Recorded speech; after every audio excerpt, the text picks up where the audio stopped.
আজি Tezpur medical college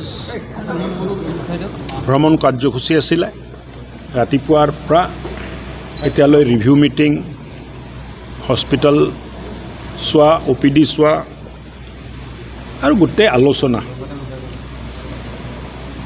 ঔষধৰ পৰা আৰম্ভ কৰি চাৰ্জাৰী, IPD সকলো আলোচনা হ'ল। ইয়াক এটা নতুন ছুপাৰ স্পেচিয়েলিটি হস্পিটেলো ইয়াৰ ভিতৰত নিৰ্মাণ কৰা হ'ব আৰু উন্নত মানদণ্ডৰ চিকিৎসা মেডিকেল কলেজে কেনেকৈ দিব পাৰে তাৰ ওপৰতো আলোচনা হ'ল। আৰু মই ভাবোঁ যে হস্পিটেলে দিনক দিন এতিয়া আগবাঢ়ি যাব পাৰিব। আৰু যিহেতু মোৰ গৃহ জিলাৰ মেডিকেল কলেজ, মোৰ এক্সট্ৰাকৈ দায়িত্ব থাকিব যে এই মেডিকেল কলেজখন ভাল হওক আৰু মই চেষ্টা কৰি যাম অসমৰ সমগ্ৰ মেডিকেল কলেজৰ লগতে তেজপুৰ মেডিকেল কলেজো আধুনিক চিকিৎসা শিক্ষা আৰু ৰোগীক চিকিৎসা দিয়াত অগ্ৰণী ভূমিকা ল'ব বুলি মই বিশ্বাস কৰোঁ।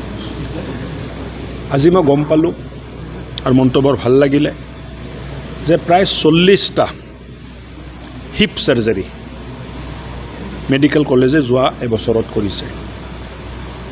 ক'ব গ'লে বহুত ক্ৰিটিকেল আৰু ময়ো জনা নাছিলোঁ, কিন্তু আজি প্ৰেজেণ্টেশ্যন আৰু আলোচনাত ওলাল যে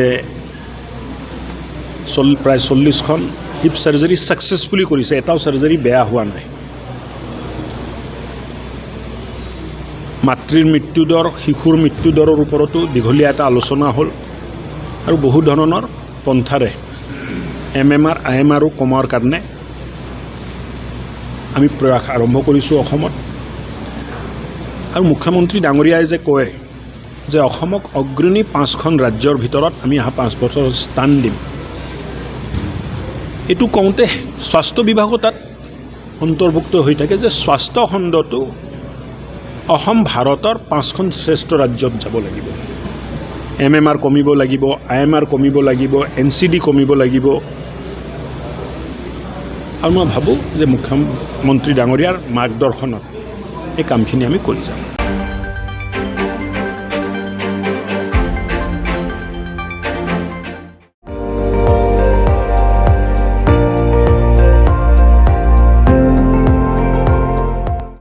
আপুনি চাই আছে ND24, সৰ্বশ্ৰেষ্ঠ নহয় সৰ্বোত্তমৰ দৌৰত।